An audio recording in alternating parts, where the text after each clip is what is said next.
राजस्थान में 14 अगस्त से विधानसभा के सत्र को राज्यपाल ने मंजूरी दे दी है, जिसके बाद कांग्रेस अपने विधायकों पर पूरी नजर बनाए हुए है। कांग्रेस थोड़ी देर में विधायकों को जयपुर के होटल फेयरमाउंट से जैसलमेर शिफ्ट करेगी। विधायकों को जैसलमेर मैरियट शिफ्ट होने की संभावना है। रामस्वरूप लामरोड हमारे संवाददाता जुड़ गए इस खबर पर ज्यादा बातचीत के लिए। रामस्वरूप, आखिर ये जो पूरी शिफ्ट करने की बात हो रही है विधायकों को, इसके पीछे क्या कहना है कांग्रेस नेतृत्व का?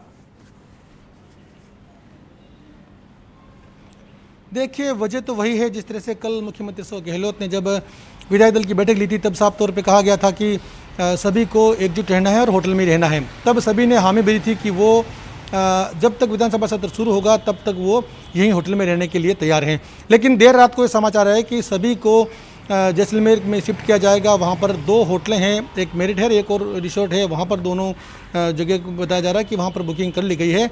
सभी विधायकों को अपनी अपनी आईडी तैयार रखने के लिए कहा गया है और सभी को ये कहा गया है कि आज सुबह 11:30 या 11:45 बजे 3 से 4 चार्टर प्लेन के जरिए जयपुर से जैसलमेर पहुँचाया जाएगा। हालांकि विधायकों के अलावा जो मंत्री हैं उनको जो है यहीं रुकने के लिए कहा गया है कि सरकारी जो कामकाज है निपटाने के लिए आपको यहीं रहना है। हालांकि इस शिफ्टिंग से पहले अभी पहले होटल में फेयरमाउंट में ही मुख्यमंत्री अशोक गहलोत सभी की बैठक लेंगे। तब हो सकता है कि और भी कोई निर्णय ले सकते हैं।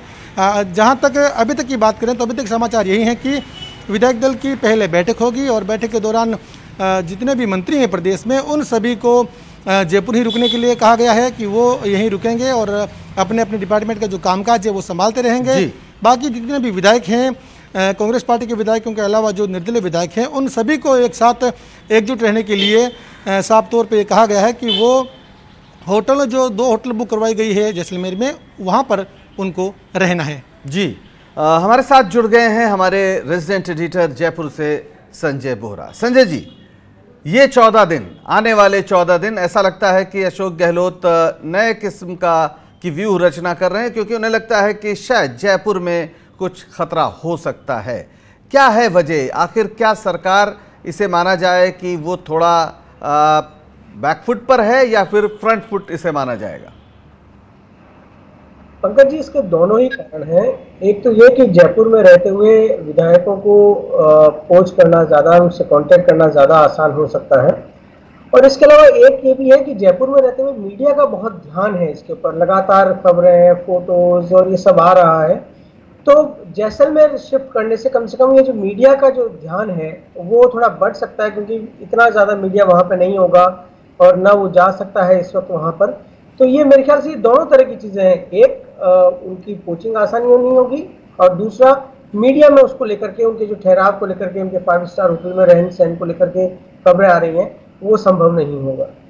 संजय जी, अभी फिलहाल जो पूरी स्थिति बनी है और जिस तरह से 14 दिन के बाद विधानसभा का सत्र बुलाने की अनुमति राज्यपाल ने दे दी है, तो क्या यह माना जाए कि राज्यपाल वाला जो मसला था वो एक तरह से सुलझ गया, या राज्यपाल ने जिस तरह 14 दिन का समय दिया है कहीं ना कहीं ये बीजेपी खेमे के लिए दिया गया एक बड़ा अवसर भी है?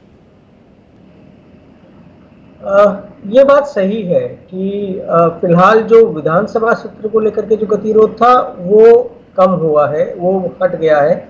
लेकिन ये जो इतना समय दिया गया है उसमें आपको साफ दिखता है कि गवर्नर ने अपनी बात रखी है। वो जिस बात पर अड़े हुए थे 21 दिन के लिए, वो 21 दिन का उन्होंने आखिर मनवा करके रहे सरकार से।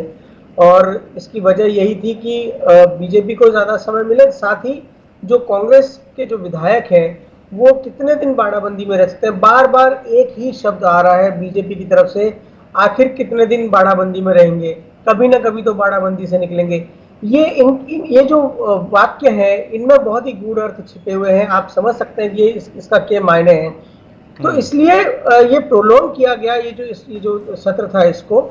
और लेकिन गवर्नर के साथ टकराव मुझे लगता नहीं कभी टलेगा, क्योंकि जब विश्वास मत होगा उसमें कहीं कुछ अगर पेचीदगी फंसेगी तो गवर्नर का रोल फिर से बहुत अहम हो जाएगा।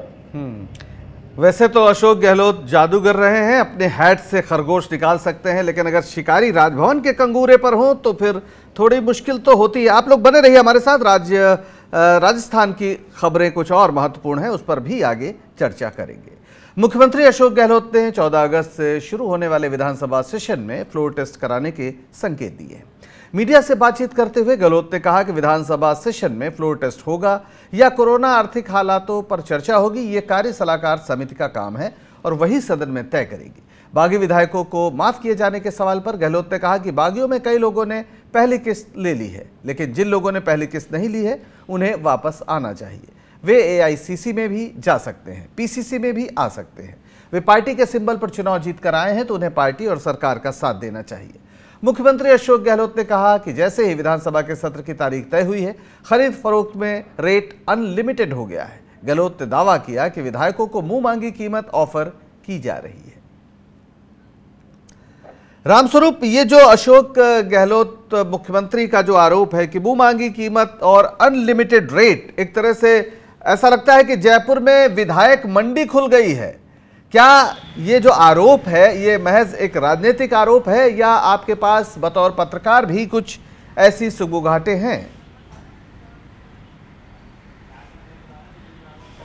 देखिए, हमारे पास ये सूचना तो नहीं है कि किस किस के पास फ़ोन गया है, लेकिन जिस तरह से मुख्यमंत्री अशोक गहलोत ने कल होटल के बाहर आते समय मीडिया से जो बातचीत की थी, उनमें उन्होंने साफ तौर पे कहा था कि जैसे ही चौथे प्रस्ताव के जरिए ये अनुमति मिली थी कि विधानसभा सत्र को आहूत किया जाएगा, इस अनुमति मिलने के तुरंत बाद ही कई विधायकों के पास में फ़ोन आना शुरू हो गए। और पहले में जिस तरह से बताया जा रहा कि 25-25 करोड़ या 35-35 करोड़ की जो उनके सामने जो है पेशकश रखी जा रही थी और जो डील की जा रही थी, तो वो अब आंकड़ा बहुत ज़्यादा बढ़ गया है। हालांकि हमने पूछा कि क्या ये राशि बढ़कर 50 करोड़ हो गई है, तो CM साहब ने साफ तौर पे कहा था कि नहीं, ये अनलिमिटेड हो गया है, यानी कि विधायकों को मुंह मांगी कीमत देने के ऑफर मिल रहे हैं। कैसे ही करके उनको जोड़ तोड़ के जरिए उनको अपने खेमे में बुलाने के प्रयास जो है वो लगातार जारी है। लेकिन उन्होंने ये भी कहा कि जो विधायक वहाँ पर गए हुए हैं, यानी कि जो 19 विधायक हैं सचिन पायलट के साथ में, उनमें कई विधायक ऐसे भी हैं जिन्होंने